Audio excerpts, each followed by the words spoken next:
Buenas tardes calurosas. Hoy es domingo 7 de julio y estamos aquí con un experimento que se lo quiero dedicar a mis amigos del círculo, el círculo de amigos de Clemente Figuera. Vamos a ver un experimento de magnetización y desmagnetización de los núcleos de hierro de las máquinas eléctricas. El protagonista es este transformador de microondas que lo he desmontado y le he quitado la bobina de alta tensión y he colocado dos bobinas iguales, simétricas, una primaria que le va a entrar una tensión y esta la secundaria que la tengo aquí preparada para poner diferentes cargas inductivas, capacitivas. Bueno, voy a hacer un cortocircuito, voy a poner lámparas resistivas y voy a poner condensadores y vamos a ver la fuerza magnetomotriz o la fuerza de atracción que tiene el electroimán, porque esto se ha convertido en un electroimán.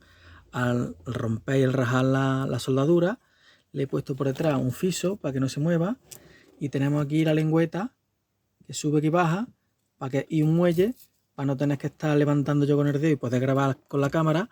Cuando veamos que esto se baja es porque hay fuerza magnetomotriz y se magnetiza la máquina, el hierro está magnetizado, y cuando se levanta es porque gracias a la carga en el secundario se desmagnetiza el hierro y no hay fuerza magnetomotriz o de atracción, ¿vale?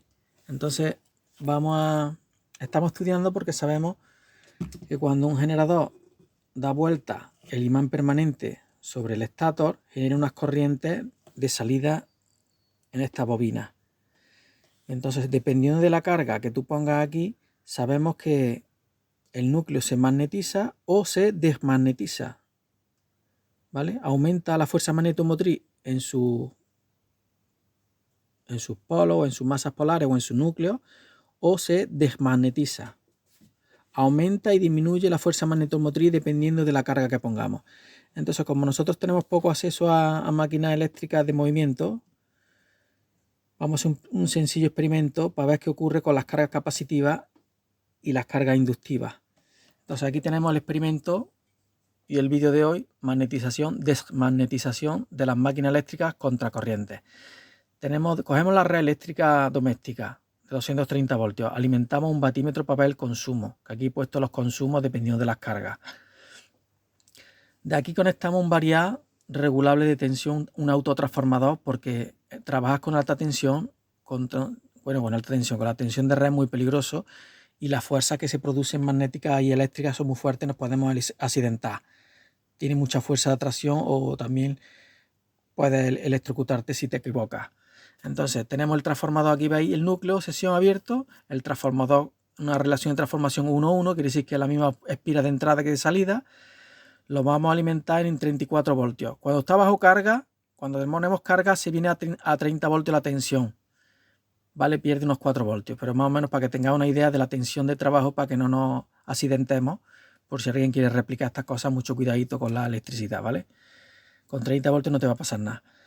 Entonces vamos a hacer 3 pruebas. Vamos a poner primeramente un cortocircuito directamente, que esto es como si fuera el rotor del motor.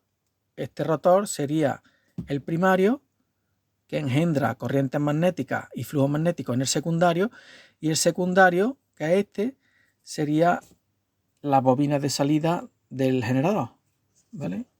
Esto es de una bomba esto lo he cogido para que se viera más fácil. Esto es lo mismo, una bomba. A ver si se ve, ¿veis? Ahí está la bobina, una bomba de lavadora, que si lo mueves la espoleta y le das movimiento, genera electricidad a la salida. Es recíproca a la máquina. Puede ser motriz o generador. La salida del variar a 34 voltios lo metemos en el primario, el secundario sacamos y metemos un cortocircuito. Ya pongo aquí los datos para no tener que estar parando y cortando y enseñando vídeos. Vamos a tener con el corto un consumo de la red de 164 vatios aquí en el batímetro. Si ponemos, tengo dos lámparas de vatios, dos lámparas de coche distintas. Aquí van a salir unos 12-13 voltios, ¿vale? Aunque sean simétricos, cuando yo esto lo pongo en carga, se viene abajo la fuente y no tiene tanta tensión. Bueno, además no tiene tanta tensión, perdona, porque está levantado el núcleo. Si yo lo pego, le quito el muelle.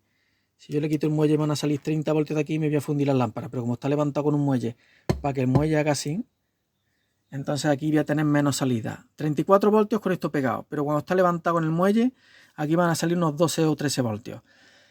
Entonces vamos a conectar dos tipos de lámparas, una de 21 vatios y otra de 60. Con la lámpara de 21 vatios de coche va a consumir el batímetro 90 vatios. Si pongo la lámpara de cruce, que es de 60 vatios, consume el batímetro 131 vatios. Y si pongo una carga capacitiva a la salida de 285 microfaradios, vamos a tener un consumo de 49 vatios. Entonces Clemente Figuera, en una carta que le escribió en el diario de Las Palmas, haciendo un buen discurso y declarando las verdades de su máquina en contra de un científico Echegaray, que puso una carta y se inventó muchas cosas, el Figuera escribió una carta completa donde él decía de que su energía del generador que había inventado de la máquina infinita provenía de las vibraciones de la materia o del éter o de ambas cosas juntas.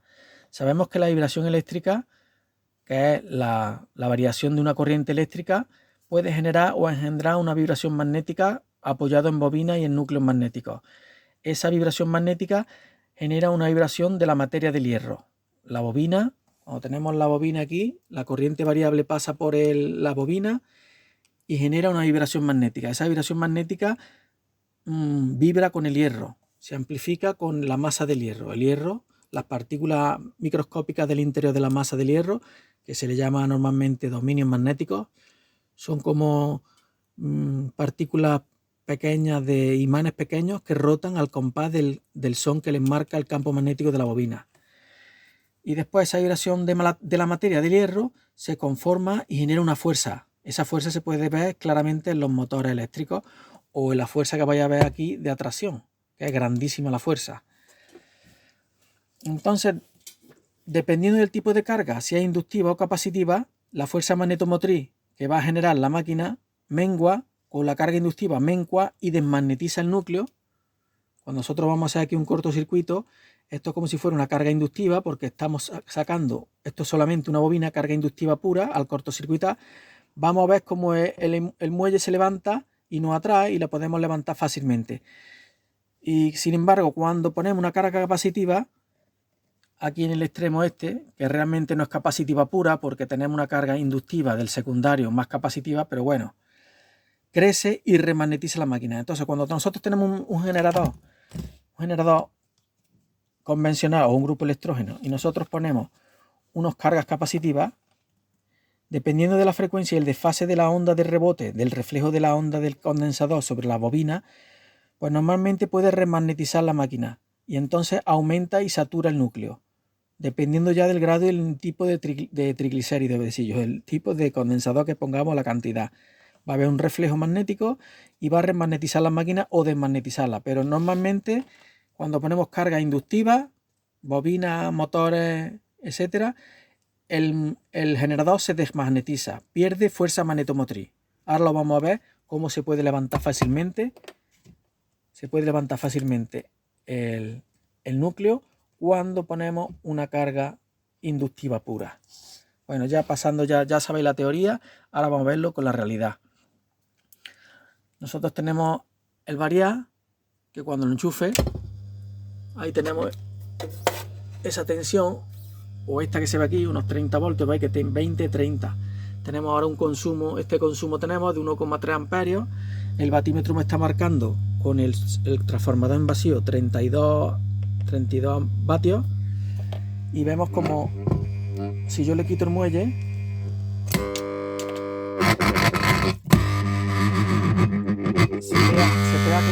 se pega claramente. Ahora se me ha caído el muelle. Voy a pausar un momento que he perdido el muelle y le he dado con el dedo, ha salido volando.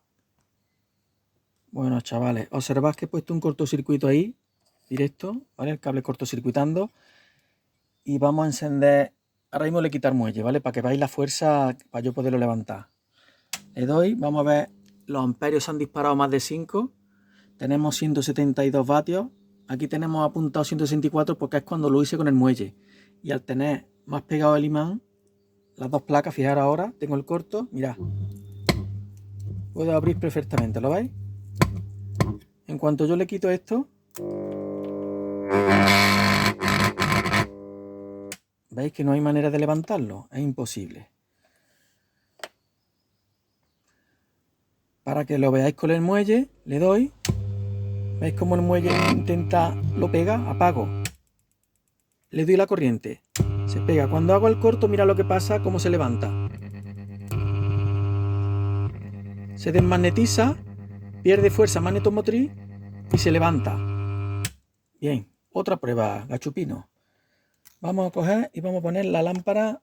Tenía por aquí la lámpara de 21 vatios. Aquí la tengo. Lámpara de 21 vatios. De un coche.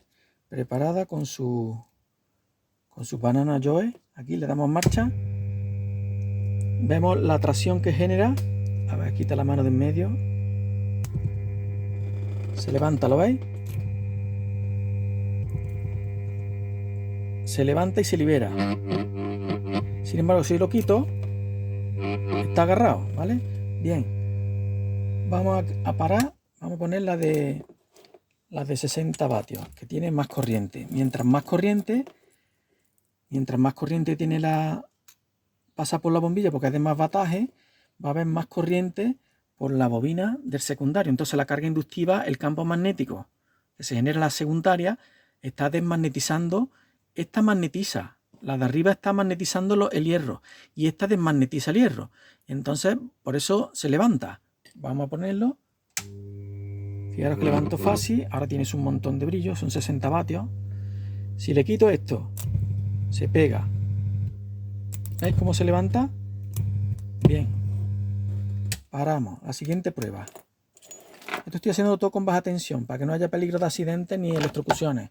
No se ocurra hacerlo con 220, que podemos liarla. Y luego, es que tú hiciste... No. Hay que saber un poquito de electricidad y tener un poquito de cabeza. Con todo y con eso puede haber peligro algunas veces, ¿eh? Algunas veces yo me he pegado un chispazo.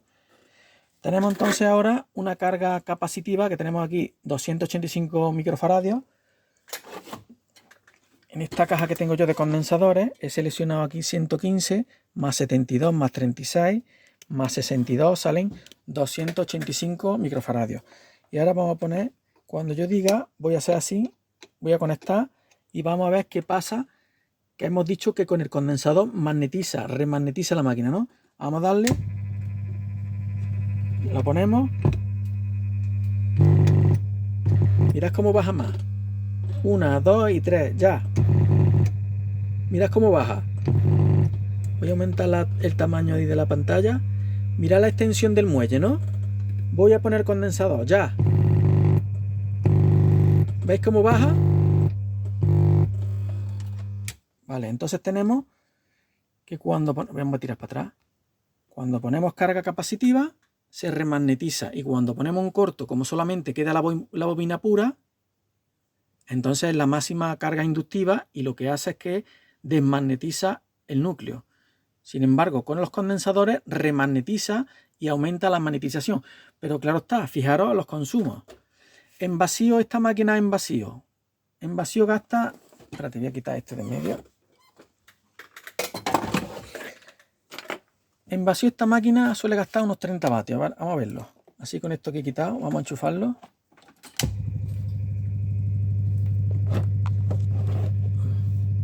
$33 vatios, ¿lo veis?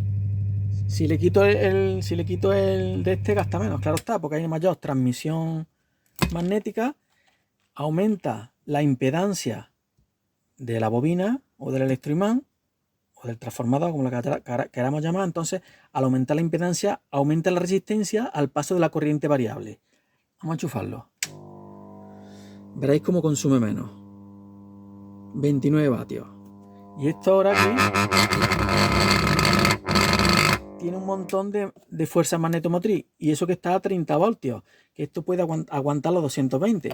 Si yo le doy los 220, ahora mucho cuidado que aquí hay 220 voltios. Gasta con 220 103 vatios. Pero vamos, yo así no lo utilizo porque eso es una barbaridad. A 103 vatios y 230 voltios de magnetización, esto está como una piedra, no tienes cojones. Es imposible de separarlo con las manos. Bueno, fijaros, el último ciclo se ha quedado remagnetizado el núcleo, y aunque está parado, los dominios ahora mismo están todos orientados. Todos los dominios magnéticos están haciendo un imán permanente hasta que yo rompa. Además pasa una cosa, si yo pusiera aquí un galvanómetro, cuando yo rompa, habrá una corriente magnética, esa corriente, ese magnetismo remanente saldrá por aquí cuando yo rompa el enlace magnético. Voy a ponerlo a ver si puedo hacerlo. Bueno, he puesto el multímetro de aguja que se ve mejor que y más rápido en la lectura a 0,5 voltios en corriente continua y ya lo he hecho, lo he preparado para que se vea. Ahora, cuando yo rompa el enlace magnético que está magnetizado de todo el núcleo, cuando yo rompa el enlace magnético devuelve esa energía almacenada en forma de polarización y unificación de imancitos o dominios de todo el núcleo, se transforma, esa vibración de la materia se transforma en energía eléctrica. ¿Habéis visto el golpe que ha pegado? Estaba al contrario, vamos a hacerlo otra vez, le voy a dar la vuelta. Es que depende del ciclo magnético último que ha tenido, puede ser positivo o negativo. Le voy a dar otra vez, magnetizar, ya magnetizado, a ver si tenemos suerte y se ha quedado el último periodo, porque sabemos que la corriente alterna es positivo y negativo.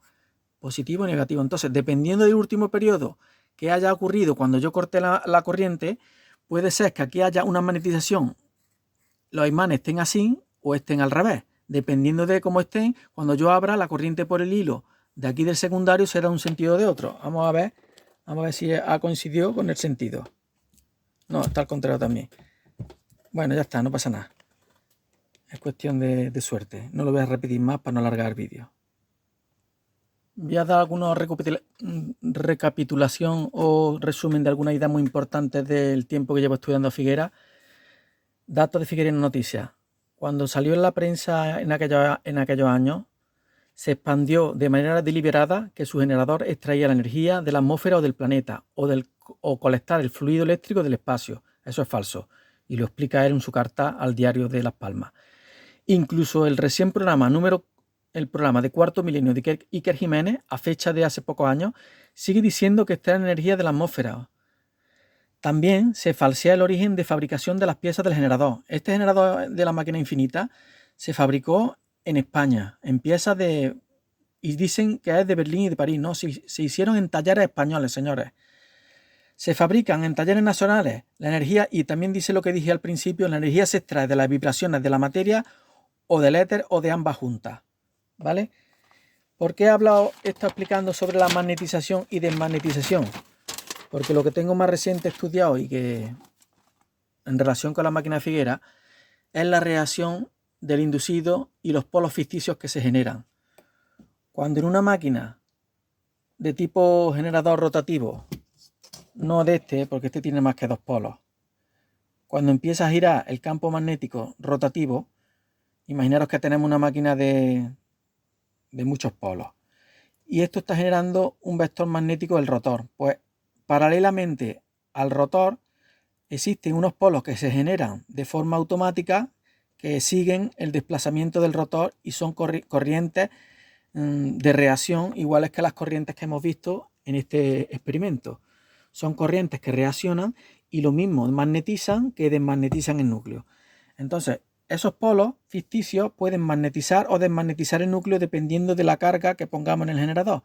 Por eso he puesto este experimento para que veamos que el hierro, en algunos casos, según el tipo de carga, se puede desmagnetizar la máquina, entonces estamos perdiendo energía en forma de despolarización del núcleo. Y si en vez de un transformador tenemos un sistema rotativo, tenemos que tener sistemas con unas cargas tales que la magnetización o la carga reactiva del secundario, en vez de desmagnetizar el núcleo y perdamos energía de la conexión de los dominios que hemos visto que se mantenían los dominios pegados cuando hemos terminado de usarlos, pues nunca evitar que esa magnetización se pierda, ¿vale? Podemos extraer energía pero sin llegar al punto de desmagnetizar el núcleo completamente, porque entonces tendremos que volver a entregar energía. Bueno, ya está, que me enrollo mucho. No sé si os habrá gustado, pero es interesante ver cómo el núcleo, mientras más carga tiene, mientras más reacción hay por la secundaria, más vacío está el núcleo de magnetismo. Menos fuerza magnetomotriz tiene. Pareciera algo incoherente, pero es así. Cuando el campo magnético del primario y el secundario se oponen, los dominios del hierro no saben para dónde tirar porque no hay está muy equilibrado. Entonces el hierro funciona muy poco. Y la energía eléctrica lo que hace es que se transfiere la energía por los cables. La corriente eléctrica que va por el cable es la que está aportando la energía, ¿vale? Ya hemos visto la cantidad de vatios. ¿Dónde lo tenía?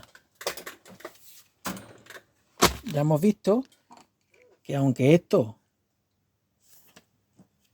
el corto desmagnetice el núcleo, fijaros qué cantidad de vatios. Esos 164 vatios están entrando por la red a modo de campo eléctrico de energía eléctrica de los electrones, ¿vale? O sea que muchas veces no es como se dice, no es simétrico, que dice más corriente eléctrica por los hilos, más magnetización por el campo, más fuerza magnetomotriz. Pues no es así. Ya habéis visto que mientras más energía pasaba por la secundaria, esto estaba más libre. No había tanto. Podemos decir que un transformador en vacío, sin carga a su salida, está trabajando el hierro a tope. Tiene todos los dominios basculando y girando al son de la red.